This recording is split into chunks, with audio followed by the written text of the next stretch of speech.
The playing cards felt strange and smooth in Nam Chul-hwan's weathered hands as he studied the colorful figures printed on the thin pieces of cardboard.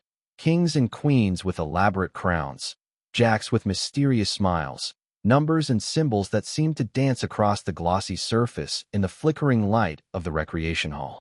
Across the wooden table sat Sergeant Murphy, an American guard from Boston, casually shuffling his own cards while explaining the rules of poker in broken Korean mixed with enthusiastic gestures. Around them, dozens of other North Korean prisoners of war sat in small groups, laughing and cursing in two languages as they learned to play games that had been declared decadent capitalist entertainment by the communist authorities back home. It was January 1952, and Nam had been a prisoner for 9 months. In that time, he had witnessed many things that contradicted his pre-war understanding of American behavior: decent food, medical care, educational opportunities, even religious freedom. But this moment felt different, more subversive somehow. Here he was, an enemy soldier, sitting as an equal at a card table with his American captor, engaged in friendly competition that treated him not as a defeated adversary, but as a fellow human being worthy of respect and companionship. Nam had been a schoolteacher before the war, instructing village children in mathematics and revolutionary theory in a small town near the Chinese border. When the call came to defend the homeland against American imperialism, he had answered without question, trading his textbooks for a rifle and joining the Great Crusade to reunify Korea under communist rule. The last time he had played any kind of game had been as a child, tossing stones at targets with his younger brother. And even then, such activities had been discouraged by parents who believed that play was wasteful and that children should focus on more productive activities. The very concept of adults engaging in recreational gaming was foreign to Nam's experience. In North Korean society, leisure activities were either collective political education or physical exercises designed to build strength for labor and military service. The idea that grown men could sit around a table moving pieces of cardboard for no purpose other than enjoyment and social interaction seemed to violate everything he had been taught about proper use of time and energy. Sergeant Murphy dealt the cards with practiced efficiency, his movements smooth and confident as he explained the basics of 5-card draw poker. 2 pairs beats 1 pair, he said in his halting Korean. 3 of a kind beats 2 pairs, straight beats 3 of a kind. The terminology was completely foreign, but Nam found himself fascinated by the logical structure underlying the game, the mathematical relationships between different combinations of cards, and the psychological elements involved in reading opponents and managing risk. This is the story of that card game and thousands like it. Moments of casual equality and shared humanity that would challenge everything these prisoners thought they knew about their captors, themselves, and the relationship between enemies in modern warfare. The Korean War had erupted in June 1950 with both sides viewing their opponents as inhuman representatives of evil ideologies. North Korean propaganda portrayed Americans as cruel capitalist exploiters who treated working people as expendable resources, while American training emphasized the fanatical nature of communist soldiers who had been brainwashed into mindless obedience. For prisoners like Nam, the discovery that American guards were willing to treat them as gaming partners and social equals was profoundly disorienting. Nam's capture near Incheon in September 1951 had been terrifying precisely because of what North Korean authorities had told him about American treatment of communist prisoners. He expected to be tortured for information, subjected to brutal interrogation techniques, and possibly executed as an example to other communist forces. The idea that Americans might actually want to spend their free time playing cards with enemy soldiers was so alien to his expectations that he initially suspected some form of elaborate psychological warfare. The recreation hall where the card games took place had been set up in a converted barracks building, with wooden tables and chairs arranged to accommodate multiple gaming groups. American military personnel had donated playing cards, poker chips made from buttons and bottle caps, and even simple prizes for tournament winners. The casual atmosphere and voluntary participation contradicted everything Nam had been taught about the rigid discipline and merciless efficiency that supposedly characterized capitalist military organizations. Sergeant Murphy had volunteered to teach card games during his off-duty hours, motivated partly by boredom and partly by genuine curiosity about his North Korean charges. a former construction worker from South Boston who had learned poker in neighborhood bars and construction site trailers.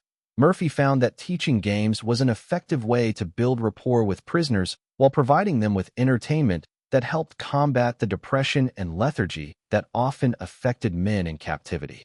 The concept of voluntary recreational activity was revolutionary for men raised in a society where all leisure time was supposed to contribute to political education or physical improvement. In North Korea, games were viewed with suspicion as potentially bourgeois activities that distracted workers and soldiers from their revolutionary duties. Card playing, in particular, was associated with gambling and other forms of decadent behavior that were incompatible with socialist values and collective discipline. Nam's first poker lesson was an exercise in cultural translation that went far beyond learning rules and strategies. As Sergeant Murphy explained concepts like bluffing, reading tells, and calculating odds, Nam began to understand that this simple card game embodied complex ideas about risk management, psychological perception, and strategic thinking that had applications beyond recreational gaming. The skills required for successful poker, analyzing probabilities, managing resources, reading human behavior, were actually quite sophisticated. The social dynamics of card playing proved even more revolutionary than the intellectual challenges. At the poker table, Nam found himself interacting with American guards as an equal participant rather than a subordinate prisoner. Success in the game depended on skill and luck rather than military rank or political status.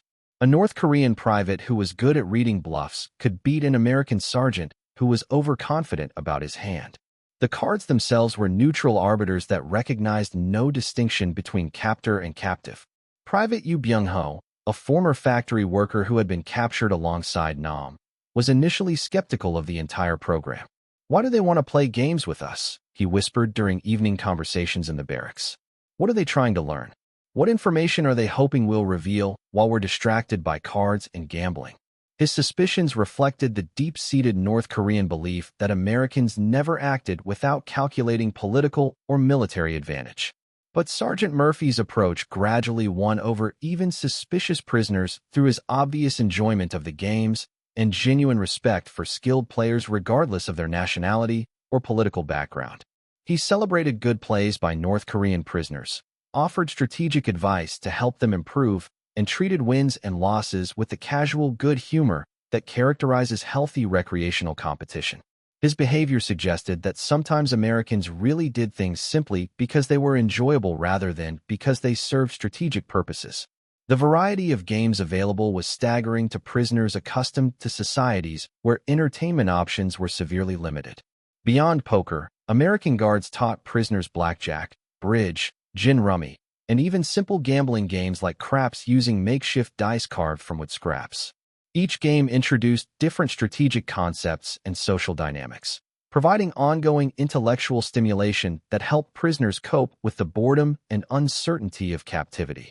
Nam found himself particularly drawn to bridge, a complex card game that required partnership, communication, and sophisticated strategic planning. The need to work cooperatively with a partner while competing against another partnership created social dynamics that were both familiar and foreign to his experience.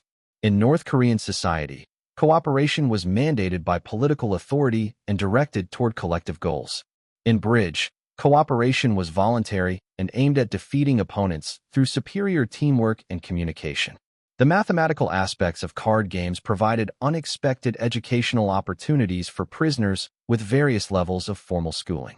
Nam's background as a teacher made him naturally interested in probability calculations, statistical analysis, and the logical structures that governed different games. He began to understand that successful card playing required skills that were highly transferable to other areas of life: planning, risk assessment, resource management, and psychological insight. American guards were often surprised by how quickly their North Korean students mastered complex games and developed sophisticated strategies. Corporal Johnson from Alabama, who had been teaching blackjack to interested prisoners, later wrote to his family, "These enemy soldiers who we were told were just mindless robots turn out to be sharp thinkers who can calculate odds and read people better than most folks back home. Yesterday, one of them beat me 6 hands straight using card-counting techniques that would make him rich in Las Vegas." The cultural exchange worked both ways. North Korean prisoners taught American guards traditional Korean games using modified playing cards and improvised equipment. Games like Go Stop and Wadu required different strategic thinking and offered insights into Korean culture and values. American soldiers found themselves learning not just game rules, but cultural concepts about honor, patience, and long-term strategic planning that characterized traditional Korean recreation. As winter deepened in early 1952, the card games became increasingly important social events that helped maintain morale during the darkest and coldest months of captivity. The recreation hall was one of the few heated buildings in the compound, and evening card games provided warmth, companionship, and mental stimulation that helped prisoners cope with separation from family, uncertainty about the future, and the psychological stress of indefinite detention. The tournaments that evolved organically around the card games created new forms of social organization within the prison camp. Players developed reputations for particular skills. Nam became known for his bridge expertise, while other prisoners gained recognition for poker prowess or blackjack strategy. These gaming identities existed alongside, but separate from military ranks and political backgrounds, creating alternative hierarchies based on merit and achievement rather than official status. The prizes awarded in card tournaments were modest but symbolically important: extra cigarette rations, small items of clothing, or special meal privileges. More significant than the material rewards was the recognition and respect that came with gaming success. For men who had been stripped of their military ranks and national identity, achievement in card games provided opportunities to rebuild self-esteem and gain peer recognition through personal accomplishment. Nam began to understand that the American willingness to play cards with enemy prisoners represented something profound about democratic values and individual dignity. In North Korean society, interactions between different social levels were carefully regulated according to political hierarchy and revolutionary protocol. The idea that authority figures might choose to engage with subordinates as equals in recreational activities was almost incomprehensible. The psychological effects of card playing extended beyond simple entertainment and social interaction. The games provided opportunities for prisoners to exercise personal choice, strategic thinking, and individual initiative in ways that had been discouraged or forbidden in their highly regimented homeland society. The freedom to make independent decisions, even about something as trivial as whether to fold or raise in a poker hand, was psychologically liberating for men accustomed to following orders and conforming to collective expectations. Sergeant Lee Dong-soo, a former political instructor who had been responsible for maintaining ideological purity among his troops, found his worldview challenged by the egalitarian atmosphere of card games. In North Korea, we were taught that Americans viewed other people as objects to be exploited for profit, he later reflected. But at the card table, they treated us as worthy opponents whose skills and intelligence they respected. This was not the behavior of exploiters, but of people who genuinely enjoyed human competition and companionship. The strategic thinking required for successful card playing also provided opportunities for intellectual development that went beyond the games themselves. Players learned to analyze probabilities, assess risk and reward, manage limited resources, and adapt strategies based on changing circumstances. These cognitive skills had obvious applications to other areas of life and decision-making, making card games unexpectedly educational experiences.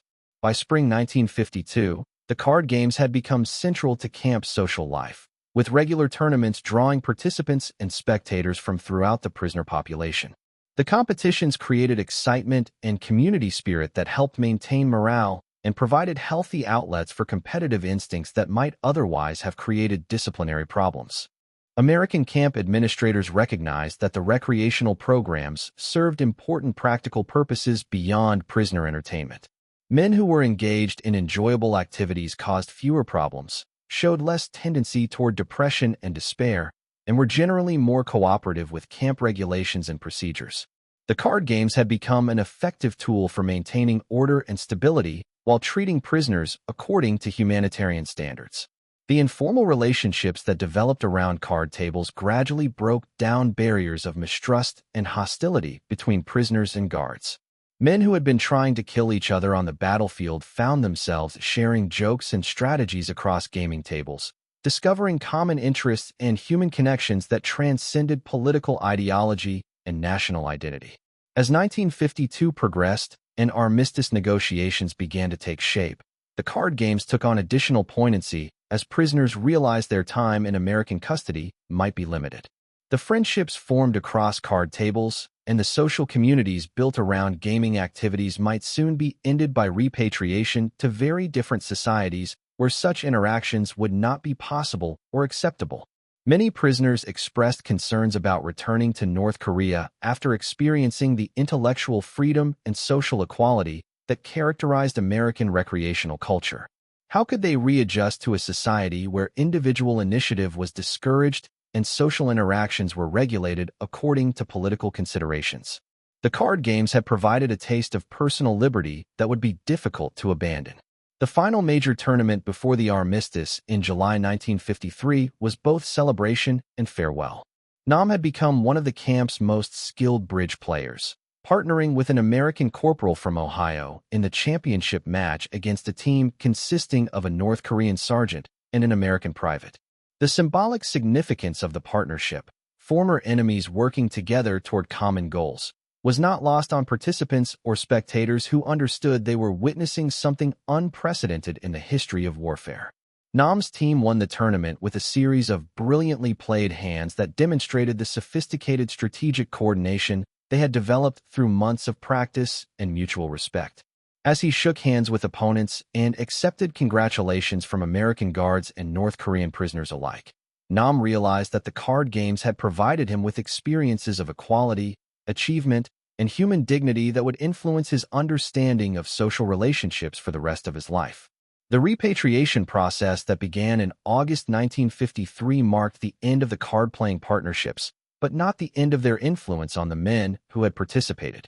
Many prisoners were allowed to keep simple playing cards as personal items, tangible reminders of the unexpected friendships and learning experiences they had gained through recreational gaming with former enemies. The farewell ceremonies included a final exhibition match between mixed teams of prisoners and guards, a contest that would have been unthinkable at the beginning of their captivity, but now seemed natural and appropriate. The game was played with good humor and mutual respect, creating lasting memories of human connection that transcended the political circumstances that had brought these men together as enemies. Nam Chul-hwan stood at the rail of a repatriation ship in September 1953, holding a worn deck of playing cards that Sergeant Murphy had given him as a parting gift. Each card carried memories of games played, strategies learned, and friendships formed across the deepest political divides imaginable. The cards themselves had become symbols of human dignity and equality that challenged everything he had previously understood about social relationships and individual worth.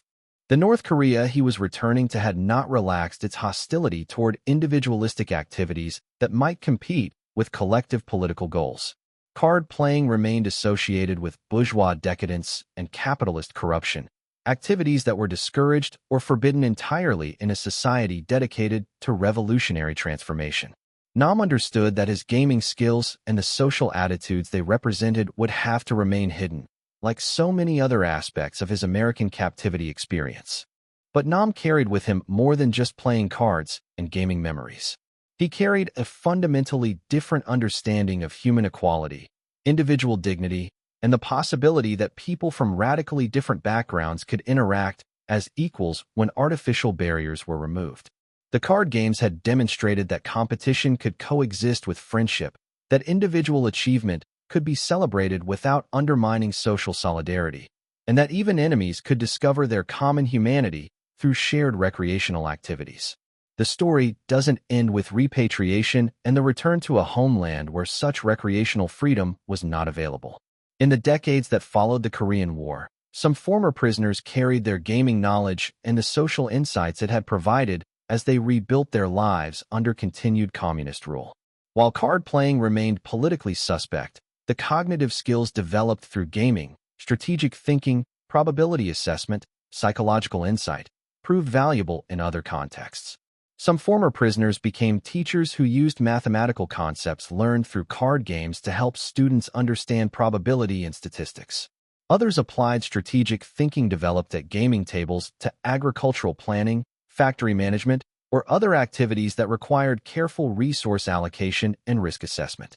The intellectual tools gained through recreational card playing found expression in officially approved activities that served socialist goals.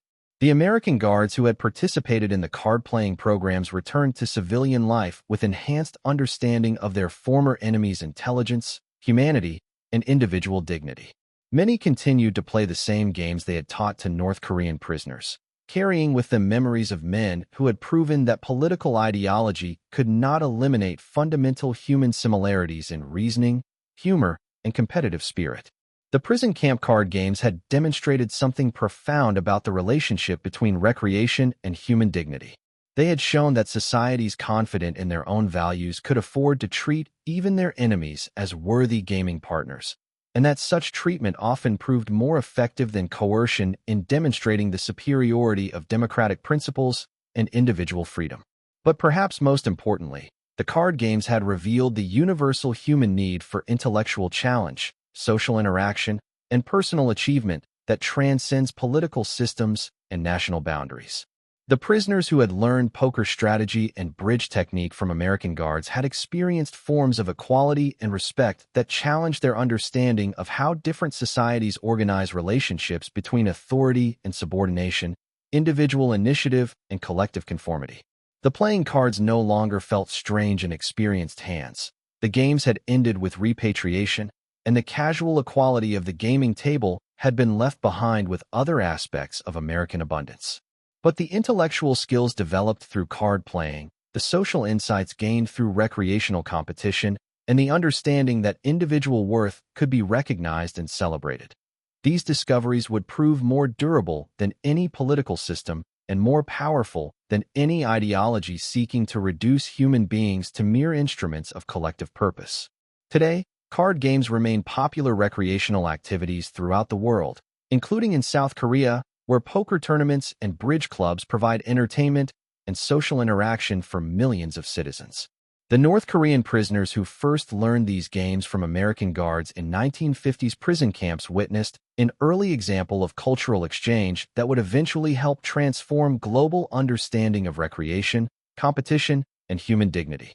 The cards had been dealt, the games had been played, and the players had returned to their separate worlds. But the lessons learned around those wooden tables, that enemies could become friends through shared activities, that individual merit could be recognized regardless of political background, and that human dignity could flourish when artificial barriers were removed, would continue to influence understanding and relationships long after the last hand had been played and the final tournament concluded. That perhaps is the ultimate lesson of the Korean War prison camp card games, that sometimes the most profound transformations occur not through dramatic political events or military victories, but through simple human interactions that recognize and celebrate our common humanity. The games had ended, but their message would prove eternal, that people of good can always find ways to connect across the deepest divisions, that competition can coexist with friendship, and that a deck of cards in the right hands can become a bridge between enemies and a pathway toward mutual understanding and respect.